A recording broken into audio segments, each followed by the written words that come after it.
दोनों कन्या बनी है, दोनों कन्या, एक द्वारकाधीश बनी, एक रुक्मणी बनी, तो ये एक दूसरे को माला नहीं पहनाएंगी, ठीक।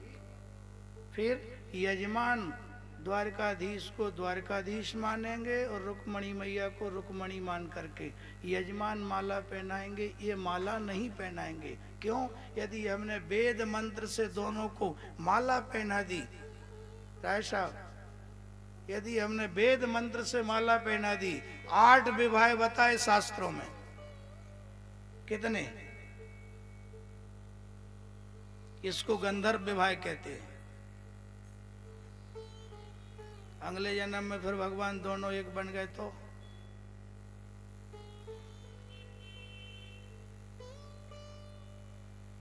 बस यही तो गलती, और हमें भी कोई देव पुरुष ने ये शिक्षा दी है। हम द्वारकाधीश को द्वारकाधीश के स्वरूप में दर्शन कर रहे हैं, रुक्मणी मैया का दर्शन कर रहे हैं। दर्शन करें, विवाह होगा, आनंद के साथ होगा, चरण पकड़ना, आरती उतारना, बलैया लेना, पर शास्त्र सम्मत। मुन्ना भैया आ गए तो क्या करें, बैठेंगे, बाद में कर लें? नहीं, क्योंकि ये तो हमारे ऐसे लाड़ के लड़ुआ हैं। कौन? इनके समधी यजमान जी के ले गए थे जिस समय महादेव में रास्ता नहीं थी, तिलक सेंदूर में ऐसे वियट मार जंगल में कथा करी, श्रावण का महीना, और भगवान की बड़ी कृपा कि जहाँ रोड नहीं थी, कुछ भी नहीं था, बेचारे वाटर प्रूफ टेंट लगाते थे। फिर इनने एक दिन बोली कि अपन ऐसा करें, कैसा? फिर एक युक्ति अपनाई और फिर गादी ने 5 टीन की घोषणा करी। देखते देखते महादेव की कृपा से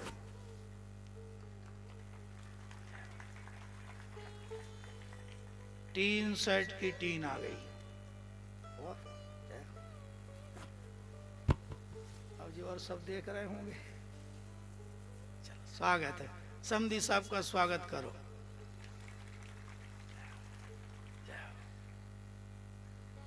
जय हो। क्योंकि अपन ने इटारसी में पैसा कहाँ कमाया, अपन ने तो केवल प्रेम कमाया, और ये सब प्रेम के धागे में बंधे हैं। ये नहीं माने साहब, प्रेम में और नेम में यही तो अंतर है। ये प्रेम है। कई बार आपको लगता होगा यार ये आ गए, इनको नहीं आने दी। अबे आदरणीय ज्येष्ठ भ्राता हमारे मनुआ तिवारी जी बैठे, लेकिन उन्हें रखी है अपनी, और अग्रवाल जी भी रखे हैं, बेचारे बैठे हैं, तो ठीक है। सबका जो है प्रेम हम स्वीकार करते हैं। ये आपका लाड़ है गादी के प्रति, ऐसा स्नेह लाड़ बनाए रखना। और ये श्रीमान जी ने तो साहब धरती पे जैसे भगवान धन्वंतरी प्रकट हुए थे अमृत कलश लेके, ये तो अमृत कलश लेके साहब दुकान खोल दी इनने। तो जो चीज हरिद्वार में, जो चीज बनारस में नहीं मिले, पूजन पाठ की सामग्री और यहां तक जचकी के लड्डू भी, तो एक बार इनका भी ताली बजा के स्वागत कर दे। ठीक है बड़ा भैया।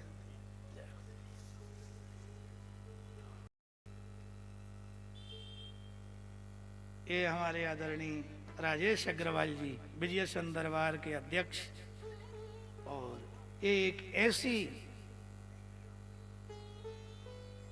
इनके विषय में क्या कहें आपको। इनके दरबार में जब भागवत जी कथा होती है ना, तो भंडारे के लिए कथा कोई यजमान कराता है, पर कोई 10,000, कोई 51,000 भंडारे के लिए। अभी अन्नकूट में गए हम, आरती चल रही थी, कोई नहीं था, पलक झपकते 5-10 मिनट हम, बाजू में आचार्य जी रहते हैं, देखा आधा किलोमीटर की लाइन। नवरात्रि में पूरी नगर की कन्या का भोजन, सभी कन्याओं के चरण पखाड़े जाते। प्रतिवर्ष वैष्णव देवी सभी भक्तों को 100, 200, 500, 1000 प्रतिवर्ष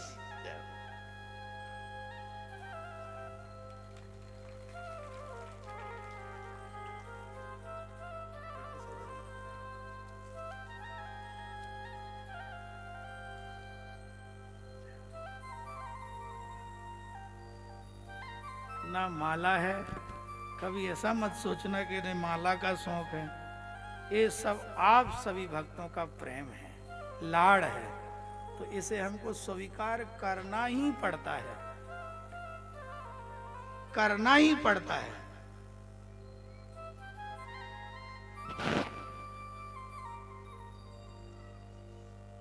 आज तो 4 से ऊपर हो चुकी है और कल विश्राम दिवस है और एक विशेष तिथि है। क्या नाम है उसका? अक्षय नवमी। कल का किया हुआ जो भी करो आप, जो भी अच्छा करोगे उसका नाम ही अक्षय है। जिसका कभी क्षय नहीं होता उसका नाम अक्षय। कल वो तिथि है और जितने भक्त लोग आए हैं सबसे निवेदन है, कथा सुन रहे हो और सुनोगे, फिर निवेदन कर रहे हैं, कल मत छोड़ देना आप, कैसी भी परिस्थिति हो घर पे। कार्तिक का महीना, दामोदर महीना, अक्षय नवमी और साहब भगवान की कथा का विश्राम दिवस है। कल ठीक 12 बजे से भगवान जब तक चाहेगा कथा रहेगी, उसके बाद भंडारे का आयोजन है। परिवार ने निमंत्रण दिया, जितनी विचारण की हिम्मत थी, शरीर ने साथ दिया। और अभी सुबह बात हुई हमारी, तो इन्होंने कहा कि महाराज जी जो भी रिश्तेदार हैं उनको तो कार्ड दिए हैं, पर बेचारे जो वैष्णव भक्त हैं जिन्होंने आकर के अपने पंडाल की शोभा बढ़ाई, तो इनने आग्रह किया कि अपन सबके लिए भंडारा रखेंगे। तो दोनों प्राणी खड़े हो जाएं और निवेदन कर लें सबको। तो सबसे निवेदन है आप सभी लोग कथा में भी पधारें और भगवान की महाप्रसादी लेने के लिए भी पधारें। आप सादर आमंत्रित हैं। 12 से जब तक ठाकुर जी चाहेंगे। समय का सब लोग ध्यान रखना, बस समय से पहले आ जाना ताकि अपना कथाक्रम पूरा कर लें।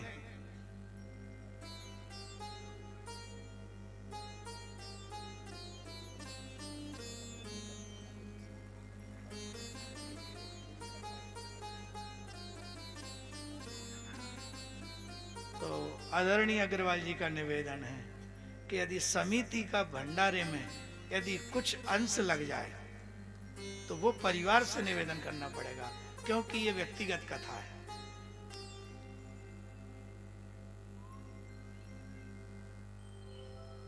तो जैसी हरि कृपा, माता जी का आग्रह है कि सब आपका ही दिया हुआ है और जो है पर्याप्त है।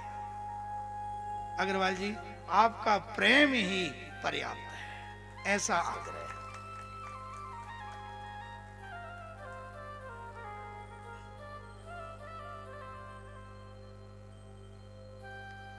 ये सब त्याग की कथाएं चल रही हैं। कल कंसवत तक की कथा सुनी, उसके बाद भगवान सांदीपनी गुरुकुल पहुंचते हैं। 64 दिन में 64 प्रकार की विद्या प्राप्त करके पुनः वापिस मथुरापुरी आगमन, सबको धार्मिक बनाया। फिर उद्धव जी को जो है ब्रज पहुंचाया। इधर कहते जरासंध ने मथुरापुरी के ऊपर 17 बार आक्रमण किया। 18वीं बार वो कालियावन को लेकर के आया। भगवान रण छोड़ करके भागे। भगवान का नाम रणछोड़ हो गया। बोलिए श्री रणछोड़ राय भगवान की जय। भागते भागते एक गुफा के अंदर छिप जाते हैं। एक मुचकुंद नाम के राजा उस गुफा में सो रहे थे। उनको पीतांबर उड़ाया, आप एक तरफ छिप गए। कालिया बनाया, लात मारी और राजा जागे। नेत्र दृष्टि से जल करके कालियवन का अंत हुआ। फिर भगवान आए, मुचकुंद को समझाया, राजन आगे कलयुग आने वाला है। जैसे मैंने आज आपको सोते से जगाया, आप कलयुग में नरसिंह मेहता बनोगे, और जो प्राणी मोह निद्रा में सोए रहेंगे उन सबको मेरी कथा सुना सुना करके, कीर्तन करके इनको मोह निद्रा से जगाते रहना और मेरी शरण में लाते रहना। फिर विश्वकर्मा के द्वारा सुंदर नगरी का निर्माण सोते के सोते मथुरा वासियों को पहुंचाया। आप स्वयं दाऊ जी के सहित उस नगरी में पहुंचे और नगरी में भगवान का निवास, आज से भगवान द्वारिकाधीश हो गए। फिर विदर्भ देश के राजा थे भीष्मक, 5 बेटा थे, एक कन्या थी जिसका नाम रुक्मणी था। रुक्मणी जी के साथ में भगवान का विधिवत पाणी ग्रहण संस्कार, ये आज की कथा। अब जो है बहुत आशा रहती है, केवल ज्यादा समय नहीं, 5-10 मिनट आदरणीय राय साहब को देंगे। उसके बाद में यजमान दंपत्ति आके भगवान को तिलक करके, माला पहना करके पूजन आरती करेंगे। अभी राय साहब के लिए राधे लाल जी राय साहब से निवेदन करेंगे, एक माइक दे दो बेटा। आप सब बड़ी शांति से और रामचरितमानस की कुछ गहन सुनिए आप।